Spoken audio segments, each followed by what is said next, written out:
Welcome to Ponchatoula Live, the show where we make it easy for you to connect with the people of Ponchatoula. I'm your host, Parker Layrisson, and today I've got a truly fantastic guest. This man is iconic here in our community because he's one of the most accomplished people that Ponchatoula has ever produced. And on a personal level, so many people like me were impacted by him one-on-one as we came through the school system. I'm speaking about my high school principal, Virgil Allen, but to you, he might be Coach Allen or Superintendent Allen or just somebody you see here in the community at church.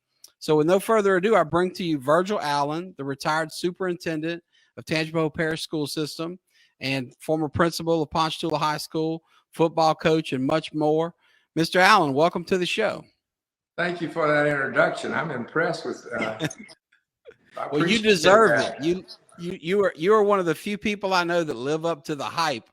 Why don't we kick things off, Mr. Allen, with you telling our viewers a little bit about yourself?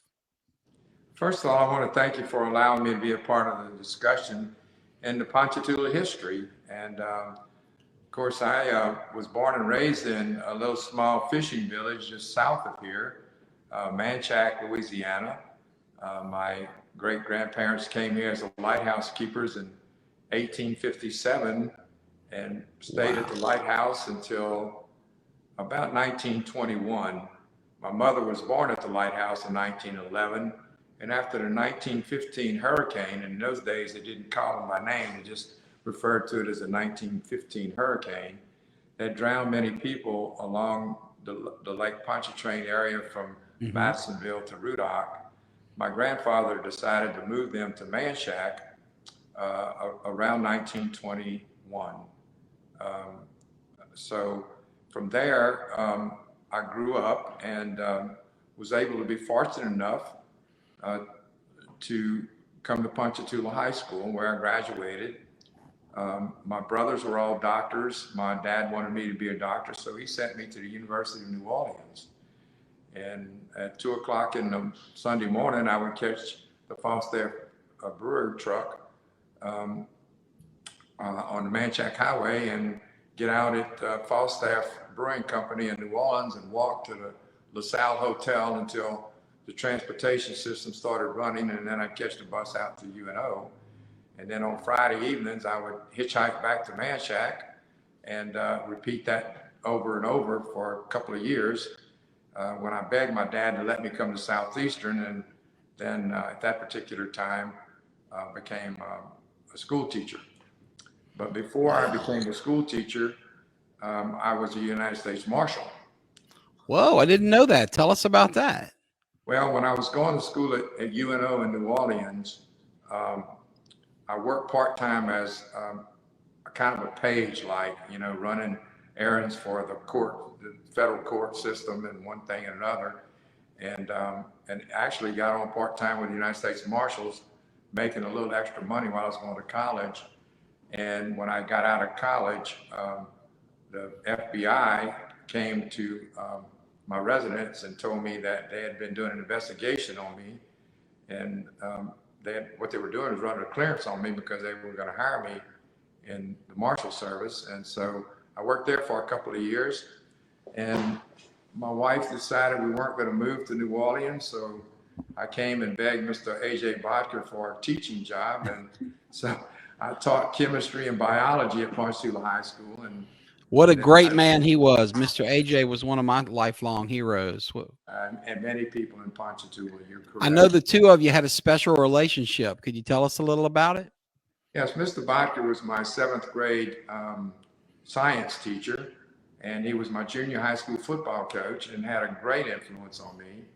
And I can remember more than one time after football practice, I would come up to the bus station and try to catch a ride home to Manchac by thumbing a ride. And by 7 o'clock, if I had not caught a ride, he would give me 15 cents to catch the 7 o'clock Greyhound bus to Manchac. So anyway, that's the story. He just was special in my heart, and I never ever forgot what he did for me and influenced me. And so when I decided that I didn't want to work for the United States Marshal Service anymore after 2 years, I came and begged him for a teaching job. And fortunately, there was an opening for that semester, and 39 years later, I retired as a school superintendent after being principal at Tucker Elementary and also Ponchatoula High School. Well, I was fortunate enough that you were my principal for 4 years, and I can't tell you how much I owe you, personally, professionally. You just did so much for me and my classmates, my brothers. We all owe you a debt of gratitude, and I can promise we are going to dig deep into your career here in a few minutes, because I would expect that our listeners are keenly interested in that. In fact, I see here a colleague of yours and mine, if you will, in some ways, from the school system, Brett Duncan, who of course is a school board member, and also a law school classmate of mine. Brett was a year or two behind me, and of course he got called off to active duty in Afghanistan when we were in school to serve our country. So it put him a few years behind me. But a great guy. Brett says good afternoon to you, Mr. Allen. And I want to let you know, and our viewers know, that for those of you watching live, we have the ability to post your comments live here. So if you have some love you want to share with Mr. Allen, fire away. I know many of you were like me, were students of his, or maybe just fans in other ways. My dear friend Tricia Nicholas here says she always learns something new, and she loves it. So Tricia, thank you for tuning in. I know you've been a big supporter of the show. Randy Bush, speaking of school board members, Randy Bush says Virgil Allen always puts the children first, and he is proud to be your friend, Mr. Allen. And Rosemary Gardner says that you are definitely a PHS legend, and she sends best wishes. Thank you for that. That's absolutely true. So, folks, if you're watching from home and you want to ask Mr. Allen a question or tell him something nice, as these folks have, please feel free to do so. Circling back, Mr. Allen, to your family history, and correct me if I misheard that, it sounds to me like your family arrived at the lighthouse in Manchac, the Lake Pontchartrain Lighthouse, in the 1850s, and they were there to 1920s. So basically, from before the Civil War to after World War I, your family manned that post down there at the point of South Pass. Can you tell us what that means to you and the community? Because, and maybe if you would, just educate our viewers about the lighthouse, because as we sit here today, the lighthouse no longer exists. I grew up with a camp on South Pass. I passed it all the time, remember it well, but it dawns on me, in a parish that has grown a lot in recent years, that many folks probably don't know about the rich history of the Manchac Lighthouse. So if you would, please tell us about the lighthouse itself, and also, a little more about your family's role with it. Right. Like I said, my parents, and the history is a little bit sketchy, but from around 1858, 59, 60, somewhere in there, right after the Civil War, they took over the lighthouse. They were from England and from Europe, and they settled in New Orleans, and my grandfather was fortunate enough to get a job with the federal government. But of course, at that time, the only way you could get to Manchac was by either one of the old schooner steamships, or you caught the train, which the railroad track was built through Manchac about 1854. So you catch a train to Manchac, and then you could get in a boat and row it. Of course, we didn't have any gas-powered motors at that time, and so it was pretty isolated and pretty sparsely populated. So anyway, somewhere around 1915, hurricane hit the lighthouse, and my grandparents decided to move from the lighthouse to Manchac. Although my grandfather was still there, we moved to Manchac to higher ground, and lived on a floating houseboat for about 7 or 8 years, without electricity, without water. And my parents were fishermen, and they were trappers, and that's how they made their living. And then later on, when my mom married my dad, they opened a restaurant across from Middendorf's, and many of the people my age, which, by the way, there's probably not too many people left my age, but anyway, they can remember. But the ones that are still here are something else. You, my daddy, all. Yeah, we're the senior citizens now, Parker. But anyway, we had a restaurant.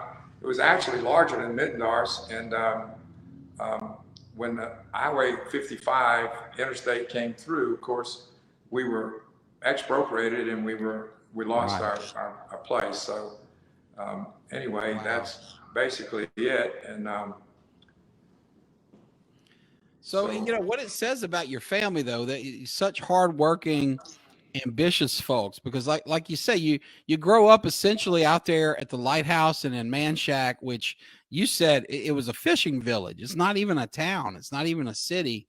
Yet all your brothers become doctors. You run the school system. You've got multiple sons that are doctors, you know, success in every direction. Y'all married well too. You married principals and, you know, college administrators, professors, you name it. You know, tell us about the success of your family, and maybe if you would share a little bit about what you attribute that success to, because I see from outside looking in a really clear work ethic and dedication to excellence in the Allen family. yeah, you took the words right out of my mouth. And in fact, you know, we were hardworking people. My dad had an education. He said he went to the second grade. My mom quietly said she didn't think he ever went to school. She taught him how to read and write. My grandmother went to the Collinswood School here in Ponchatoula. My mother actually went to high school at the old Hammond East Side in Hammond, although she lived in Ponchatoula, because at that time we didn't have a high school here. You know, I got to interrupt you. That might strike some as a scandal to think that Virgil Allen, Mr. PHS of all PHS, is the daughter of a Hammond High girl. Wow. That's kind of like when I let folks know that I was really from Killian, not Ponchatoula, a few people were surprised, but yours is a much bigger announcement there. Yeah, well, Brett Duncan might appreciate this because I bet he does. when I became principal of Ponchatoula High School, of course, everywhere I went, I wore green and white. And then when I became superintendent, she made me a hat. And on one side, it was Ponchatoula green. On the other side, it was Hammond Tornadoes. As I went to the Ponchatoula Hammond football game, I had to wear that hat she made me. Yeah, I bet your buddy Al Link would need to borrow it from time to time, with Mary Beth and Kevin and Greg all jumping back and forth between the schools. But wait a minute. We've got a Go Tornadoes post here. but wait a minute. We stole his daughter, Mary Beth, from yes, sir. Him. You're the one that did it. Down here with us.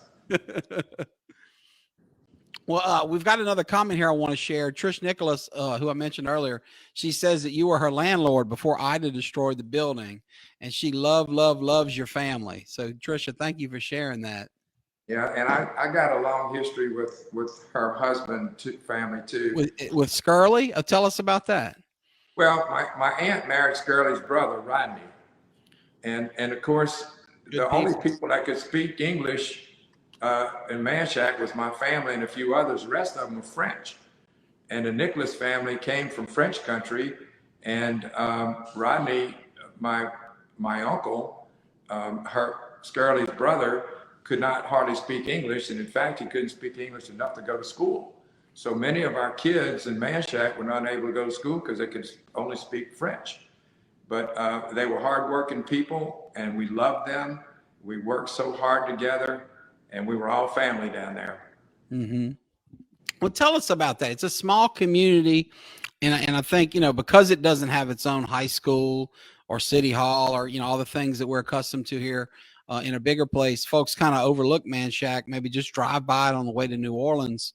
But could you tell us a little bit about, you know, that's a wonderful family, the Nicholases, you know, that we all love. And folks, if you haven't been to the Berry Barn there on Club Deluxe Road, Trisha's Sweet Shop there and a party destination is just wonderful. If you ever want to meet that family, I highly encourage it. She's taking great care of my kiddos. But who are some of the other families down there, Mr. Allen? Because I think of the Rotmans, you know, Miss Beauty Gildner was, you know, one of my favorite people in life when she was here. I mean, so many good families down there. Who did you play with growing up, and who were your friends and your parents' friends and your brothers and all that? You have to understand that when you lived in Manchac, everything down there was water sports because we had no playgrounds down there, and the only high land was the road that came through Manchac. The rest of it was swamp and water. So we did a lot of boating and a lot of surfing and a lot of water sports down there. So we were all good swimmers. The road to Manchac was not built until 1928, and we had no doctors. You know, we had no telephones. I didn't have electricity until I was about 10 or 12. because we lived on a floating houseboat with no electricity for many years. But that was the way of life down there. But the Salzmans and the Cortezes and the Rotmans and the Nicholases, Great families. I'm telling the Windeckers, I mean, the Renos, can I Yeah. tell you? They had 21 kids in that family, the Reno family. Wow. And they run Reno's Fish Market today. But when the highway came through, 90% of the people in Manchac were displaced. So when you look at Manchac, it's not just the few little houses you see off the interstate. Those people live down all those little bayous and canals, and in the morning for school, you could see the boats coming up to the school bus landing. And by the time it was time to leave Manchac at 6 o'clock in the morning on a school bus, we had about 70 kids on that bus. Mm-hmm. Well, if you will, let's talk about what life was like commuting in from a little village like that. Like you said, many people living on the water, not even on the road, into school and the doc, because you mentioned y'all didn't have any doctors. I mean, it sounds like for Manchac to get doctors, you know, the Allen family had to raise a bunch of them because they weren't going to, unless you made your own, they weren't coming. But, you know, tell us, if you will, you know, maybe stories of getting your family to medical care from Manchac, getting to football practice. Yeah, I know you went on to become a football star and football coach. You know, what was life like trying to get outside of your village to get the resources you need? Well, I'll just give you an example. When my younger brother, Dr. Melvin Allen, who became a dentist later on in life, he got pneumonia when he was 6 years old. And of course, we didn't have a car, we'd have a telephone. But my mother and my grandmother wrapped him in a blanket, went over to the train station, caught the train to New Orleans at the Charity Hospital. For 2 weeks, we didn't know if he was dead or alive. And we had just lost an older brother from pneumonia about 3 years before that. And so the family was panicked. And we didn't know he was dead or alive until we saw him walking back across the railroad track in a blanket and knew that he was still alive. So we had no way to communicate. They were down here for 2 weeks without us being able to know whether he was good or well or not. And then later on in 1928, they built the road from Manchac to New Orleans, or from Ponchatoula to New Orleans. And the only doctor that we had then was the Dr. Scott at the mill. And the only reason they had a doctor at the mill was because the Ponchatoula Cypress Mill was the largest cypress mill in the world. And they provided everything from housing to doctors for their work people. And we were allowed to use their doctor.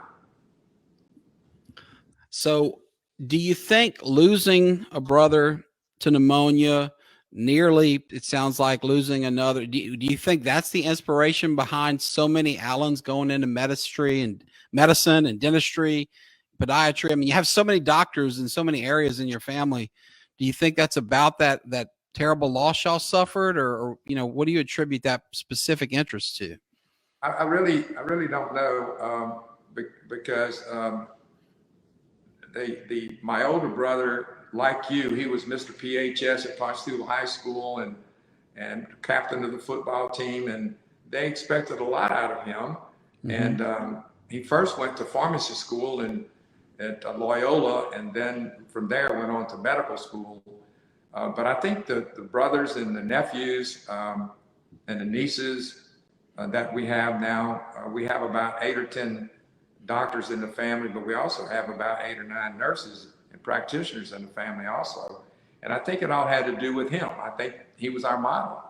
Yeah. And I would have too been a doctor, but after taking chemistry, organic chemistry twice, and only being able to make a C both times, I realized that I'd never get medical school for that. I'm going to tell you a story about that. So at the time I was dating Hillary Bickford.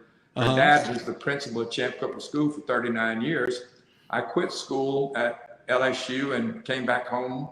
And so I went out on Saturday night to pick her up to go to the Columbia Theater to a movie in Hammond, when he met me at the door and he said, "Son, I understand you quit school, quit college." And I said, "Well, yes, sir, I did." He said, "What are you going to do?" And I said, "Well, I don't know."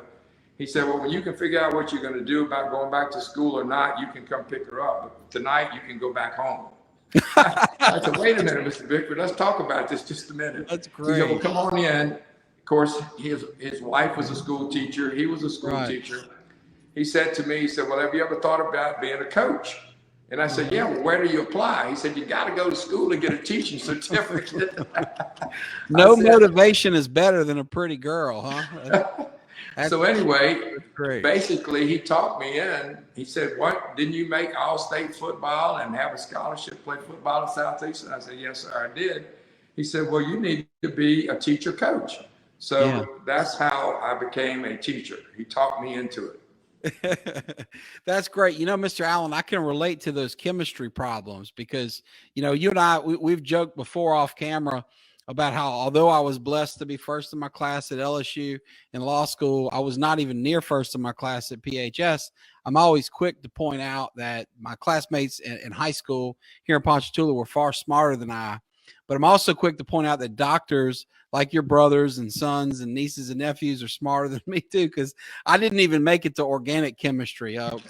Regular intro to chemistry wiped me out at Tulane first year. So pre-med became pre-law pretty quick. So I can relate to your career path. But let me just share this with you and your viewers, that sometimes the kids who score 30 on their ACTs, it measures pure intelligence. But a lot of times kids who score 23 on their ACTs become the most successful people in college because they study hard, they pay attention, they work hard, and they make good grades. Sometimes kids go to college with ACT scores of 30, and at the end of the second semester, they drop out, or they don't even take advantage of their intelligence. So I encourage every kid, no matter how smart they think they are or not, that if they want to do something and they have the work ethics, they can do it. That's great observation, and it's so true. And speaking of one of your students that made a 30 on his ACT, I've got Coach Philip Bankston on here, and he comments, Mr. Allen, that you are a PHS legend. So, Philip, thank you. Of course, it takes one to know one, and we appreciate you watching and supporting Mr. Allen. Another comment, Mr. Allen, I'd like to share with you comes from Rosemary Gardner, who says that she remembers her brother Kenny studying science with you when y'all were at PHS. And she comments, who would know that Kenny would go on to teach at Hammond High for 50 plus years and you would be the superintendent. So that Mr. Lukiwaki would even hire him after Kenny or Mr. Lipscomb. I don't know who was the principal at the time at Hammond High School, but Kenny Gardner was absolutely an All-American basketball player at Ponchatoula High School. He also coached basketball at Hammond High School for a short while. He also taught science at Hammond High School. The Gardner family was a wonderful family, raised on Rattoe Road right here in Ponchatoula, including Rosemary, who's absolutely a wonderful young lady. And I could tell so many stories about the Gardners, Freddie, and the rest of them. They're just so much wonderful people, Parker. But getting back to what I was telling you about young people coming through school, just like yourself. You were above average student in school. You might have not been a valedictorian, but you were my senior class president of a class of about 150 kids. You were also Mr. PHS, which you were elected by the student body to be that. You were absolutely a leader when you were in high school, and you have also now become a leader in our community in Ponchatoula, and we're so proud of that. And I could tell stories just like the one I told about you, about hundreds of other kids that came through the Ponchatoula school system. Well, and thank you for saying that. And it brings up the point that amazes me about you, that you seem to have a photographic memory about your students. I mean, I've got some gray in my beard here and far too little hair on my head. It's been a long time since I was at PHS, and everybody's the hero of their own story. So I can remember my own resume, but heck, I've got a brother who was Mr. PHS. I couldn't tell you what year he was. I mean, it's hard to keep track of other people's lives. Yet I see you dig into the 1990s when I was there, and the 80s and 70s and 60s before that, and you can spout off somebody's football number, their position, their row in the band. what do you attribute that type of memory to? Because you're nearing 80 years old, and your recall seems amazing. I mean, is it because you care so much about your students, or where does that come from? I don't know. It's the little things that, a lot of times kids will come up to you, now they're grown, of course, and you'll see them at ball games, or you can see them at Walmart or whatever. And they say, Mr. Allen, you remember that time behind? I don't remember all those times, but they remember them very specifically. But then there are certain things about certain kids. I may not be able to remember their names, but I can remember certain things about them. And I share with them, and they're amazed about it. And I don't know why that. I was at True Love Church out on Range Road on Sunday night, and for whatever reason, it just came to me that there were 5 young black boys who graduated from Ponchatoula High School. I remember them by names, and they're all now pastors. They are pastors. Yeah, that's right. That's Pastor Ken Coleman's church. Yeah, great man. Yeah, yes. Reverend Coleman is at True Love, and we had a wonderful service up there Sunday night at True Love, and I started naming off all these young men who are now pastors of churches and across this area, and it just makes you feel so great, and that you had a little bit to do with their lives. Mm-hmm. Well, and of course you married an educator too, right? Can you tell us about that? Your wife was an acclaimed principal herself. A teacher, of course. Yeah, Hillary, of course, she graduated from Champ Cooper School, and back in the day, Champ Cooper School actually went to the 9th grade. They didn't come to Ponchatoula High School or Hammond High School. Half of them went to Hammond, half of them went to Ponchatoula until in the 10th grade. And of course, her mother being a librarian, her dad being the principal at Champ Cooper for 39 years, it just seemed the right thing to do. And back in the day, Parker, young ladies didn't have much of a choice. They could be an airline stewardess, or they could be a teacher, but the other fields like law and medicine and things like that were not open for them. Right. And so she has a sister who was also a principal in Picayune, Mississippi, and a sister who taught at Ponchatoula High School. Great family. Her sister at PHS was beloved, and her daughter is a good friend of mine's wife, and just wonderful folks. I've seen them up close, for years and years. That's a great family you married into. Yeah, Speaking of great, go ahead, Mr. Allen. Hillary was also the principal of Tucker for about 14 to 15 years. So she has taught and influenced many a young life here in Ponchatoula. Absolutely. And I was so proud of her. Well, go ahead, Mr. Allen. Actually, when I was superintendent, she was already the principal at Tucker, and she would not let me evaluate her. I had to let another assistant superintendent evaluate her. That was probably a very good idea. You might catch a little feedback as you misevaluated her. We've got a Randy Bush commenting here again. He makes a good point that I'd like to share. That there's been a Dr. Allen on the sidelines of Ponchatoula High School football for 54 years. And Randy, I'm so glad you mentioned that, because every one of us that's gone through PHS and either walked those sidelines or watched them from the stands has noticed that. It was Dr. Merlin Allen, Dr. Greg Allen, Mr. Allen, long after, you stopped being the principal there, your family continued to serve that football team and the community. And I always admired that, because that's, these guys are doctors. They could be eating steak dinners with pretty girls on Friday nights, but instead they're serving our community and keeping our boys healthy. And that's a pretty neat tradition. And let me also tell you this: the Dr. Allens didn't just be on the sideline Friday night at Ponchatoula High School. If Ponchatoula High School was playing in Bogalusa, one of those Dr. Allens, of the 3 Dr. Allens who served there, one of them was on that sideline at Bogalusa High School with that team on Friday night, away from home, or no matter where they played.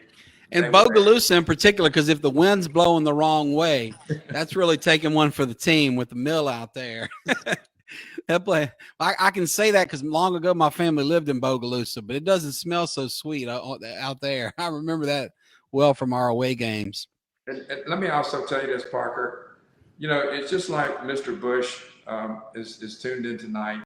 He was a star linebacker, football player for Ponchatoula High School, went off to Albany, became the head football coach at Albany High School, mentored many, many young people, influenced many alive.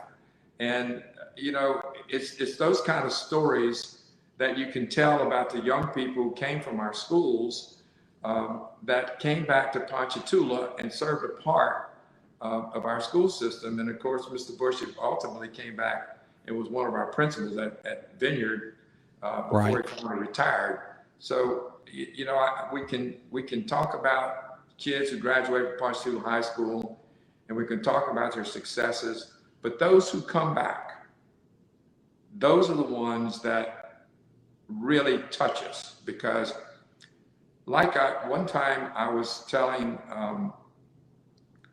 speaking to the Kiwanis Club in Hammond, and I was telling them that the reason that I needed their support, because the public schools has 20,000 kids in them.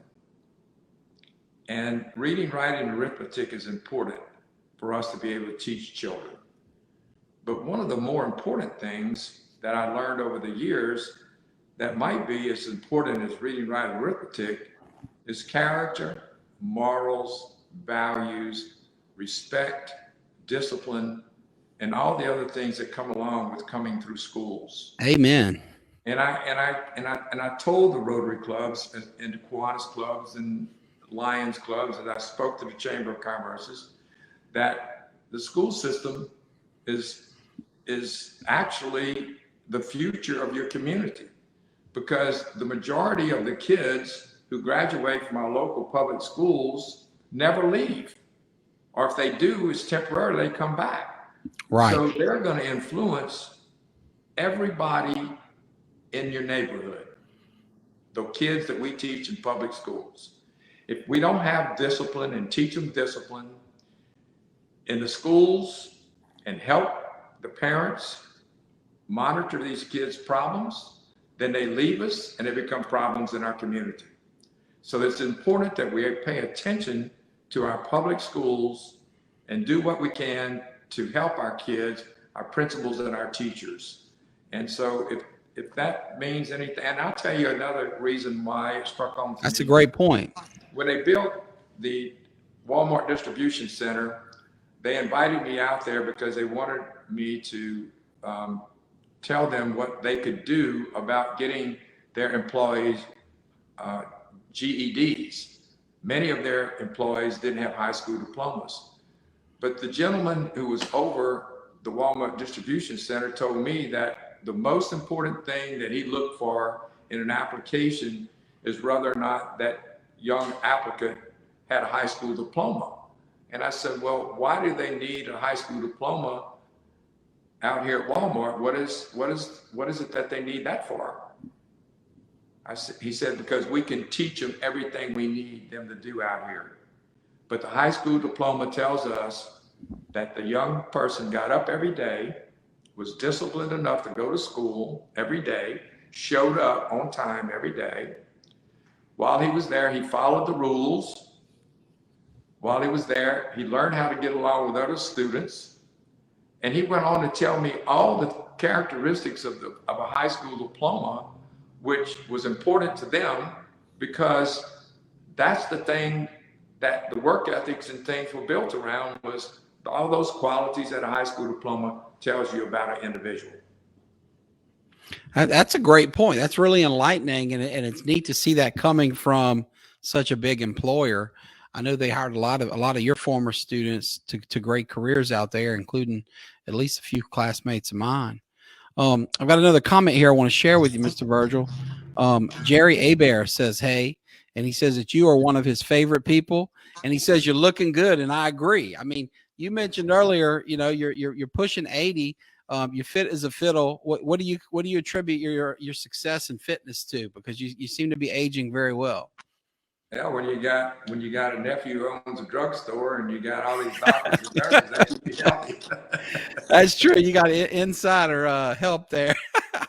Listen, I can let me tell you about Jerry Abear. I can remember his dad was a star football player at Ponchatoula High School, and when I was 7 or 8 years old, I was cheering for his dad from the stands.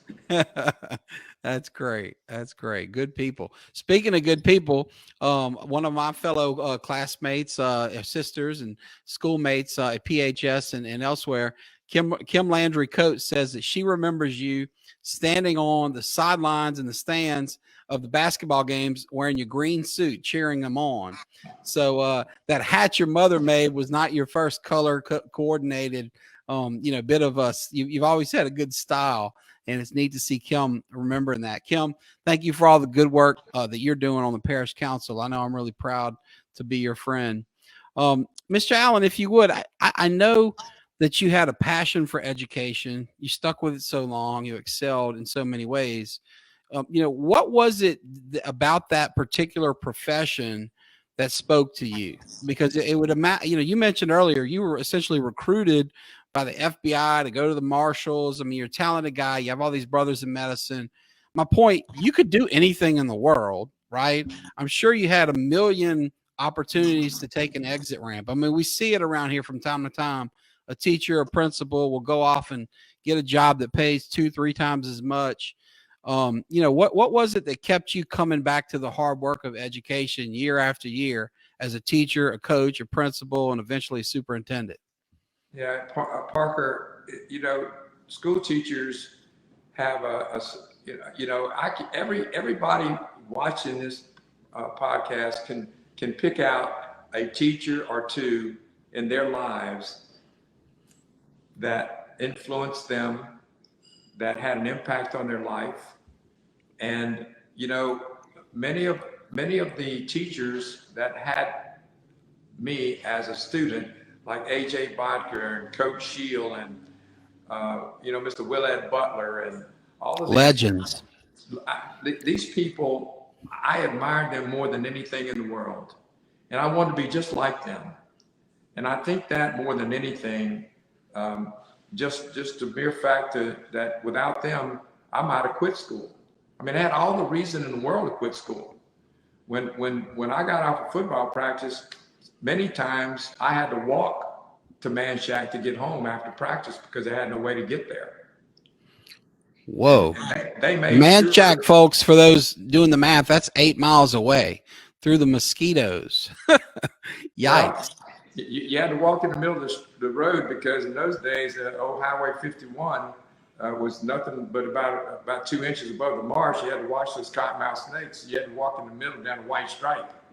Well, I can tell you, I've seen plenty of gators on that low road driving down to, my boat slip in Manchac over the years too. So yeah, you were dodging.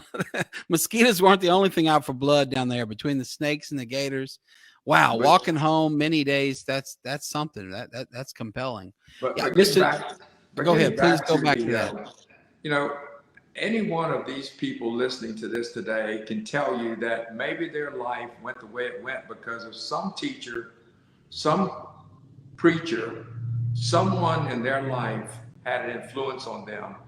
And I can tell you many a story about people who became school teachers and became what they became because I encouraged them to go back to school because they had the ability to become a school teacher. Yeah. Or teachers that you encourage to become administrators. One comes to mind. Speaking of influences, few people have had a bigger influence on me than Dr. Danny Williams, then Mr. Danny, my high school teacher and Key Club sponsor.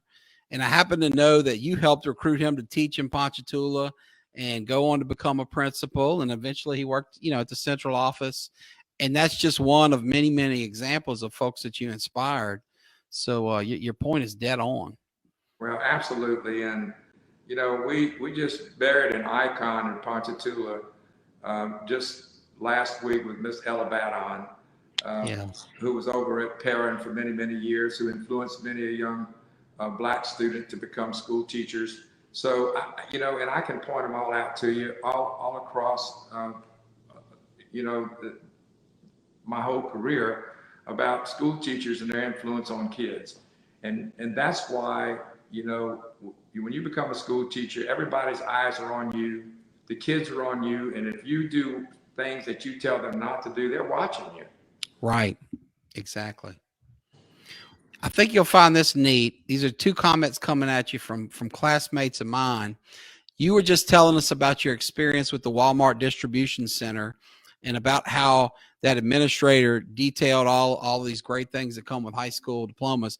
Well, here's one of your former students, Matt Cox.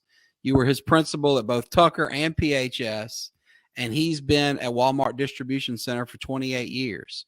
Matt was my, grade school buddy, and we played baseball together in Little League, Dixie Youth Baseball, one of the neatest, best guys around. And how cool is that? Yeah, basically making your point for you.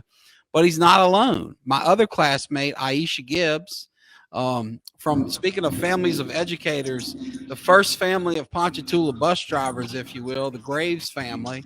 Everybody from her dad and every uncle and aunt and cousin seems to, either did drive a bus or still does, like her cousin Marshall, my buddy.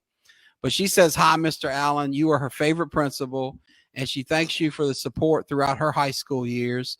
You always kept her motivated and on track." And I saw her in action in high school. Aisha was getting it done in the classroom, on the homecoming court, you name it, full of energy and always bringing a smile and a kind word to everybody. So, it's got to be gratifying to see so many great members of our community like Matt and Aisha sing your praises all these years later. How does that make you feel, Mr. Allen? I tell you, the first person that a student sees in the morning is the bus driver. And when that bus driver greets that child with a smile and asks Aisha how her day was going, or Kim, how was your day? How was your whatever? I mean, that's the first person they see. And that bus driver, he or she has a great influence on our kids, getting them ready for the first day or the first hour of the day before they get to school. Bus driver is so important to us. A teacher has a principal, assistant principal, counselors to help them with a classroom of 25 during the day. When the bell rings, the kids run to the bus stop. They get on the bus. When we put the 65th kid on the bus and slam the door, the bus driver is on that bus by themselves with 50, 60 kids, no teacher aide, no principal, no one else. For the 275 bus drivers in Tangipahoa Parish today, I salute every one of them. I salute every bus driver that has ever taught or drove a school bus to protect our kids, get them to school safely, get them home safely, and do it on their own without any help, single-handedly, safety, keeping the kids disciplined, and keeping their attitudes straight. That's a great point. And, they kind of become celebrities in the community. I noticed this last year. I was coaching basketball with Aisha's cousin, Marshall. And as we were, of course, Marshall's family is super successful in athletics. So he coached this son to LSU, and where he won the SEC championship, and this daughter to Auburn, where she's playing now and doing well. And the youngest is getting recruited from colleges all over the country while he's at PHS. And these kids, what I'm building up to here is kids from all over this league would come up and dab Coach Marshall or wave, and he's a really big deal. And I'm thinking, man, Marshall, is this because your kids are off kicking buttons, in sports, or did they just see you have a really pretty wife, or what? I mean, what's the deal? And he's like, no, man, these guys rode my bus. It's like all around town, everybody knew and it's true. My little son who played for him, the first thing he wanted to know when he realized that Coach Marshall was a bus driver was, what's his number? And as we sit here on the porch of the office and a bus passes, he's looking for number 30 every chance he gets, because he knows it's Coach Marshall. So you're so right. That's such a big deal in the community. We've got another comment here I'd like to share. That Diana Berthelot says that you were her biology teacher many years ago. Hey, Miss Diana, thank you for tuning in. That's really neat. So you've got fans over generations. What is it, Mr. Allen, that you miss about the good old days of teaching, coaching, and principling, if you will? Well, I miss the kids. Watching the success, helping them when they struggle, applauding them when they advance and do things well. and then being able to look back and, you know, you teach the dad, then you teach the son. And in 40 years, you teach the grandson. Wow. It's just like Marshall Graves. I mean, you know, you teach him, then you teach the son. I mean, and the daughter. But so what I'm saying is that it's a generational thing, and you miss that. I bet. I bet. Well, I can tell you, we miss you. It is so good to see you on those sidelines on Friday nights, in that church pew at First Baptist on Sundays, out and about in the community, whether it's Paul's Cafe or wherever. You know, please continue to be out and about supporting our teams, our schools, our community, because you're such a big part of it. I believe I've kept you longer than I promised, and for that, I beg your forgiveness. But before we go, I'd like to ask you if there's anything else on your mind, on your heart, anything at all you'd like to share with our viewers before we shut down for the evening. I just can't tell you how important public schools are to communities. We have 2,247 kids at Ponchatoula High School. That's a small university. Right. We have over 6,000 kids going to school in the Ponchatoula schools. And I'm going to tell you, parents, viewers, don't forget about your public schools. Don't forget about the teachers, the principals in your schools, because as the quality of kids we produce out of those public schools will be the quality of community for which you live. I could not have said it better myself. As usual, Mr. Allen, I'm so impressed with you, and I thank you. You're a busy man and an important man, and you're in demand, and so I know your time is very valuable, and I thank you for sharing it with us here today. So with that, we'll say goodbye, and to our fans here, our viewers, I thank you for tuning in once again, and we will share this link with your family, Mr. Allen, so that they can view this at a later time, and to everyone else, I just say goodbye. Y'all have a good day. Thank you.